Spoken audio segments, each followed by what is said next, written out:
Hi, I'm Tom Zavitz, and I'm here today with Laval Means, and we're here to talk about the Our Missoula project that Development Services City of Missoula is working on. So first of all, I'd like to start with exactly what is the Our Missoula project, Laval? Well, Our Missoula is a community plan that we're working on for the entire city of Missoula. It's a plan that involves looking at really pretty much all the aspects of what it takes to be a part of a community. We have to cover things and talk about the directions that the city would be heading in the future for things like transportation systems, housing, economic development, and our natural resources.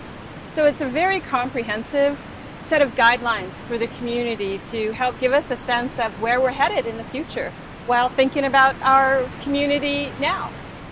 Do we have to do this? Why is the city doing this? It is a requirement of state law to have a community plan. It's what the state calls a growth policy in place. If you have zoning in your community, which we do. So we have to have a plan. We do have one in place right now, and we are required to update it and look at it every 5 years. So it's something that we need to keep maintained. What are some of the things that are happening with Missoula right now that are changing and that this plan will address? Well, for the last few months while we've been starting this plan, we've been around the community talking with people about what they think we need to be addressing in Missoula. And some of the things we hear from people in terms of what is changing is, how do we plan for new jobs and better paying jobs in our community? It also might be about how we address the need for more affordable housing and various ways to preserve and continue to have a really vibrant downtown the way that we do. So sometimes it's about how we change things in our community. Sometimes it might be about how we keep the things we really like about our community going. Let me talk to you about this sort of sub-project that you have going called Mapping Missoula's Assets. What happens with that project? Well, what we're doing is we're partnering with the Sonoran Institute on a component of our growth policy project called the Missoula Assets Mapping. And that is through their initiative called Community Builders. And what they're going to do is help us take the idea of our assets around our community, or our treasures, if you will, and associate them with places in our community. So for the last few months, we've been talking with community members in various small groups and around town about what are our values in our community.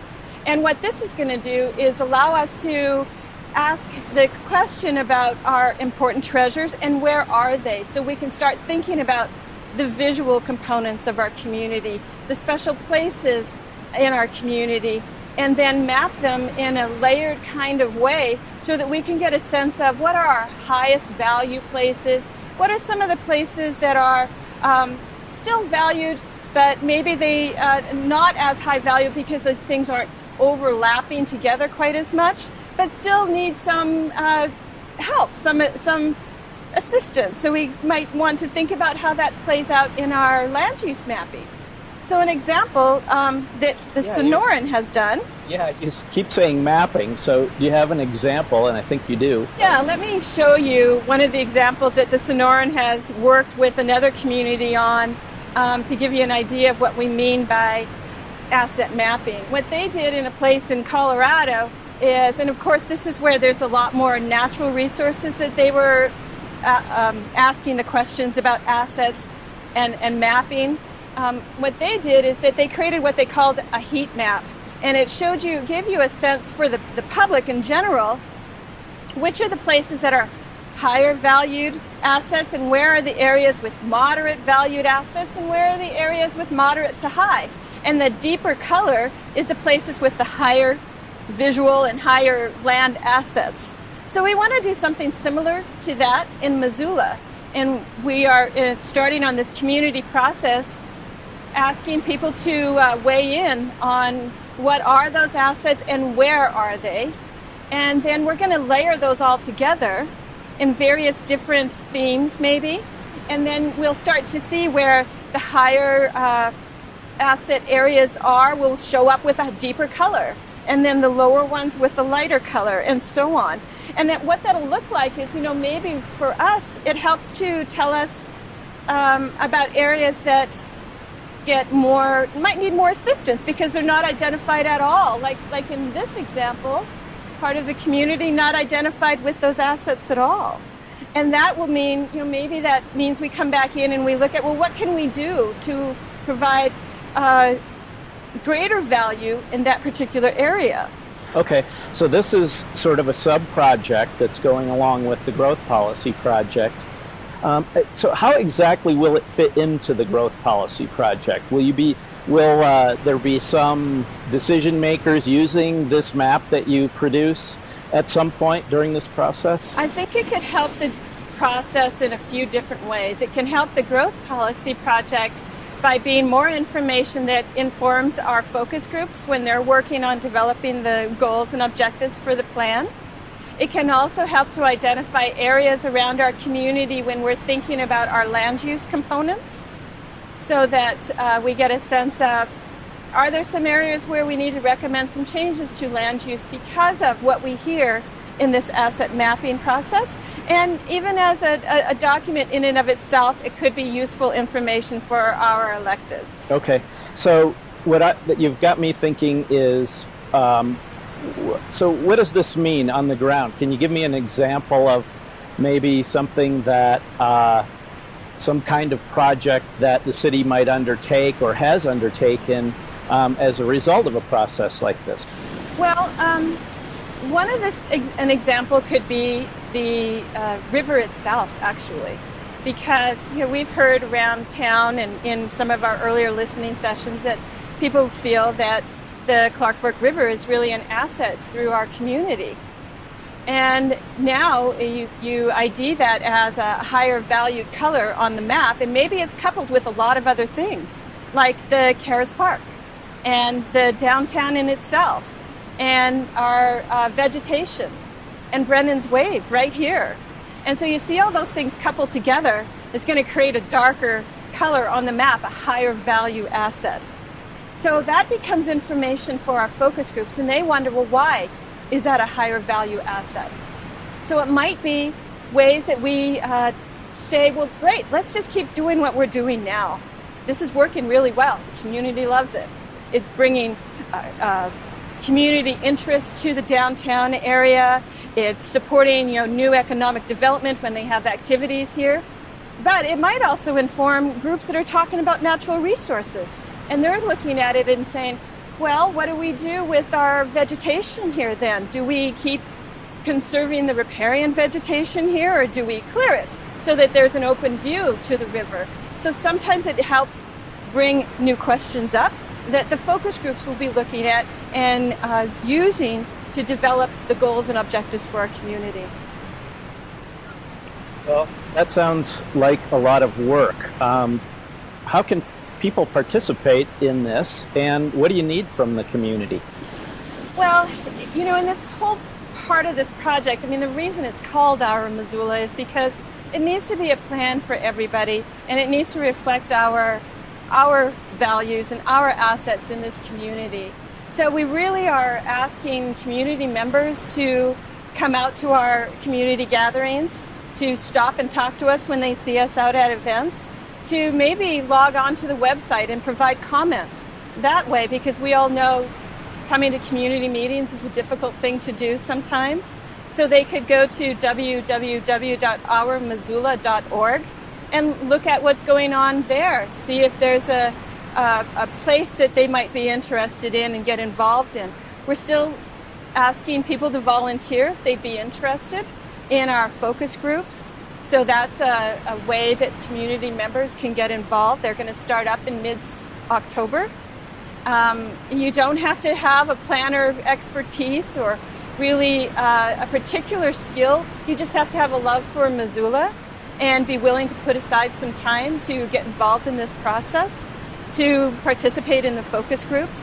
So those are some of the ways that the community can get involved. And so you have some dates and times that Yeah. they can participate, but let's get to those at the end. Let Okay. me back up a little bit, and I heard at the opening event the speaker talk about resilient cities. Can you tell me a little bit more about what being a resilient city means?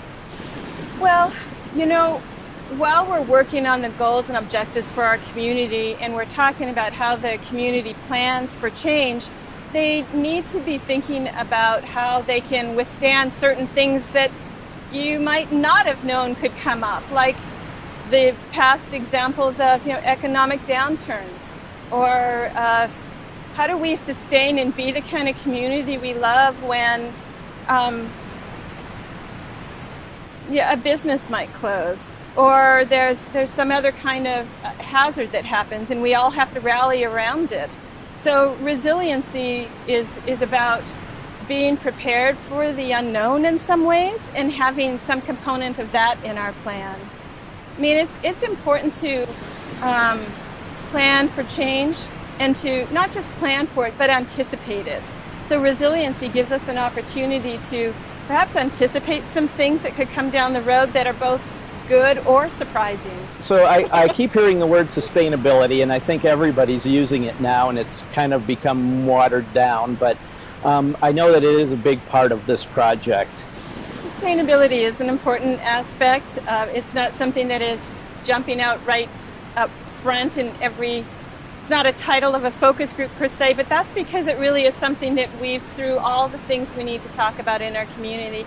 And it's really about making sure that we don't use up all of our resources now, that we have sustained some thought of how we will have this beautiful place in the future. Great. And so with this Missoula asset mapping part of this, I know that that's coming up soon. What would happen if somebody came to participate? How is that going to work? Well, there's a few different ways that people can participate in that process. One way is they'll find us downtown during the days of October 1st through the 3rd in a few different places, and they can stop in and just look at the information we've gathered about our community and give us some ideas in terms of what they think the assets are. So stopping in, talking with us while we're downtown, that's one way to do it. And then we have a couple of evening community meetings as well. And during those evening community meetings, people can share their ideas on assets, and we'll have more of an interaction in small groups about what those are and where they are. So we'll start again to start thinking about the visual place that Missoula is and locate those assets in those places. That sounds really interesting and fun, by the way. And I think one of the venues that you have planned is the First Friday.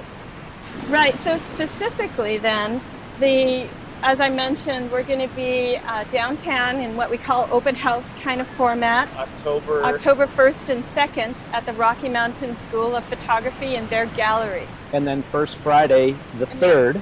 We will be at the Florence Hotel in the main floor lobby from 3 to 8 during the First Friday, asking people to stop in, talk with us, and share their ideas on assets. I hope that the community can attend these events and participate, and I think the Missoula mapping especially will be kind of fun. And do you want to end this by showing a website? Well, what I was going to say is that really, we've kind of provided we provided a lot of information here, but if you really want to check in and it catches your interest, you want to know a little bit more about it, then I would say go to the Community Builders website. You can find out a lot of information there. Thanks, and we really appreciate all the help we get from the community. Thank you. Hope to see you there.